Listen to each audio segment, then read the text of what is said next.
Selamat pagi anak-anak ibu sekalian, apa kabarnya? Harapan ibu, anak-anak ibu tetap sehat dan semangat. Baik anak-anak ibu, walaupun kita belajar secara daring oleh karena wabah COVID-19 ini, ibu harap itu tidak mengurangi semangat anak-anak ibu untuk belajar. Baik, sebelum kita memulai pembelajaran kita, mari kita ambil sikap berdoa. Marilah kita berdoa menurut agama dan kepercayaan masing-masing. Berdoa dimulai. Doa selesai. Untuk selanjutnya, silahkan anak ibu isi absen yang sudah ibu bagikan seperti biasa ya.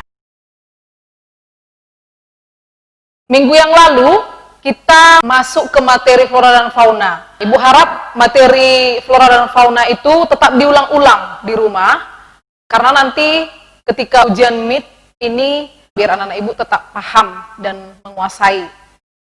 Untuk materi kita hari ini, kita membahas mengenai pengertian dan cara-cara interaksi sosial. Yang menjadi kompetensi dasar dari materi kita hari ini, yang pertama, untuk KD pengetahuan, itu ada KD 3.2, mengidentifikasi interaksi sosial dan ruang, dan pengaruhnya terhadap kehidupan sosial, ekonomi dan budaya, dan nilai norma serta kelembagaan sosial budaya.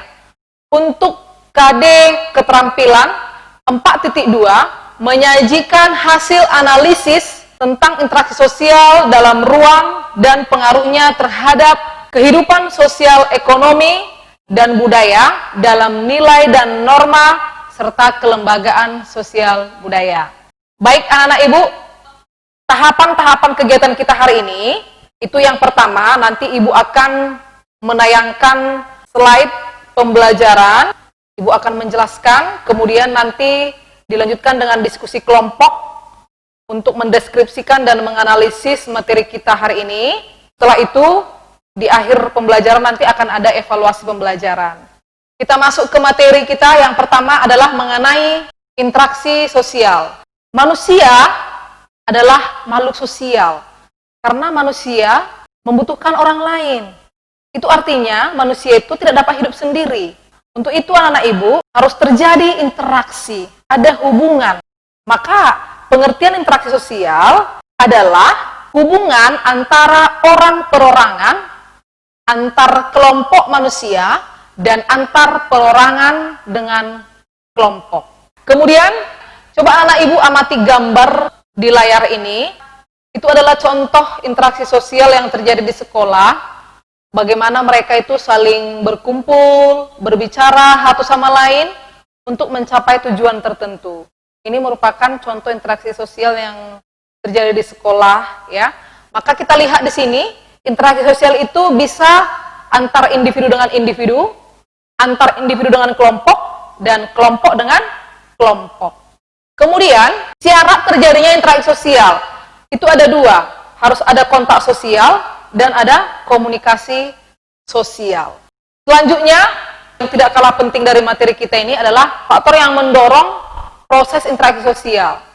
Sebelum ibu jelaskan, boleh menonton video berikut ini. Faktor pendorong terjadinya interaksi sosial. Misalkan seorang anak sedang meniru ibunya bersolek, kemudian anak tersebut melakukan imitasi, yakni membawa alat make up ibunya, kemudian sama-sama bersolek. Faktor identifikasi. Ibu punya murid nih, namanya Fikri. Nah, Fikri ini dia atlet voli dari Pasundan. Nah, Fikri sangat mengidolakan sekali Farhan Halim. Nah, Fikri selalu mengamati apa yang dilakukan Farhan, agar apa?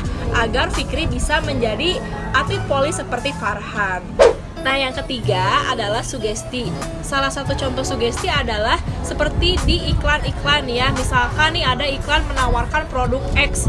Nah, awalnya kita tidak tertarik untuk membeli produk X karena iklan produk X ini selalu diputar di media sosial. Akhirnya kita secara tidak sadar membeli produk tersebut. Keempat adalah simpati. Misalnya kayak gini, ketika ada tetangga kita terkena musibah, kita berperan untuk menghibur tetangga tersebut. Artinya kita bersimpati mendatangi tetangga tersebut yang terkena musibah, dan seperti ada kata-kata yang sabar ya dalam menghadapi musibah tersebut. Nah, itu merupakan sudah dari contoh simpati. Dari pengamatan anak-anak ibu, bisa kita lihat bahwa Faktor yang mendorong interaksi sosial itu ada 4.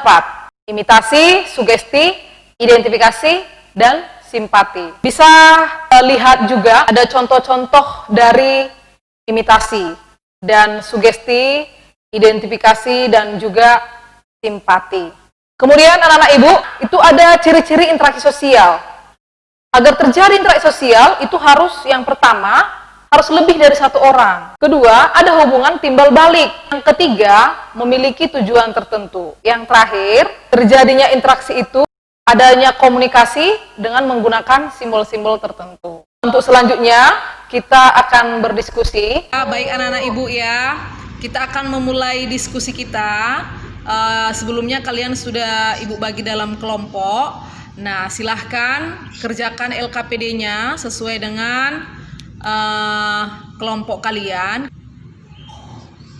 Selamat pagi teman-teman, kita mulai pengertian jelas interaksi sosial ya. Menurut Johan, apa itu yang dimaksud interaksi sosial? Menurut saya, interaksi sosial itu adalah hubungan timbal balik antar orang perorangan, antar kelompok manusia maupun antara orang perorangan dan kelompok manusia. Oh, saya kurang jelas yang faktor-faktor itu. Oh ya, biar lebih jelas jawaban yang mengenai faktor yang mendorong interaksi sosial, lebih harus kita tanya Ibu Kristina, biar lebih jelas gitu jawabannya. Tadi katanya apa? Belum paham faktor yang mempengaruhi interaksi sosial ya, Nak? Nah, jadi Iya, Bu. faktor yang mendorong interaksi sosial ada berapa Ada tadi? 4. Elsa, ada 4 ya. Yang pertama, simpati. Yang kedua, imitasi. Yang ketiga, identifikasi. Yang Sugesti. keempat, sugesti. Oke nih, aku udah paham apa yang dibilang Bu Kristina. Seorang bapak sedang mencuci tangan dan memakai maskernya. Anak ini heran. Anak ini melihat bapak tersebut. Tapi apa yang dilakukan anak itu? Melakukan, meniru, atau juga mencontoh apa yang dilakukan bapak tersebut. Contoh dari identifikasi itu adalah cenderung dan sama. Contohnya itu seperti seorang Esther, dia menyukai artis Korea. Dia sering menonton artis Korea, gaya berbicaranya juga sama dengan artis Korea, gaya pakaian, gaya jalan, dan gaya rambutnya. Oh iya, kita sudah menyelesaikan pelajaran keseluruhan tadi. Selanjutnya tinggal kesimpulan. Ya Bu, kami sudah selesai berdiskusi. Nanti hasil diskusinya akan kami kirim ke Google Classroom.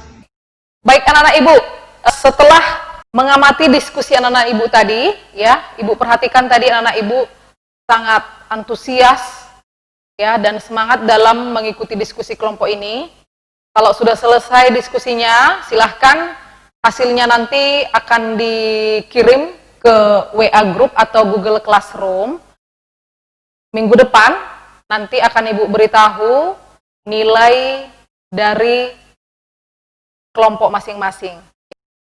Baik anak-anak Ibu, untuk mengakhiri materi kita ini, kita akan mengadakan evaluasi pembelajaran adalah menggunakan aplikasi Google Form. Ada 5 soal pilihan ganda. Tujuan evaluasi ini adalah untuk mengetahui sejauh mana pemahaman anak-anak ibu akan materi kita hari ini. Saya sedang mengerjakan evaluasi pembelajaran dengan menggunakan aplikasi Google Form.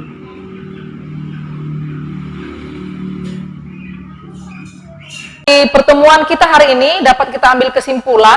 Yang pertama, bahwasannya manusia tidak dapat hidup sendiri. Itu artinya manusia membutuhkan orang lain. Maka kita disebut makhluk sosial.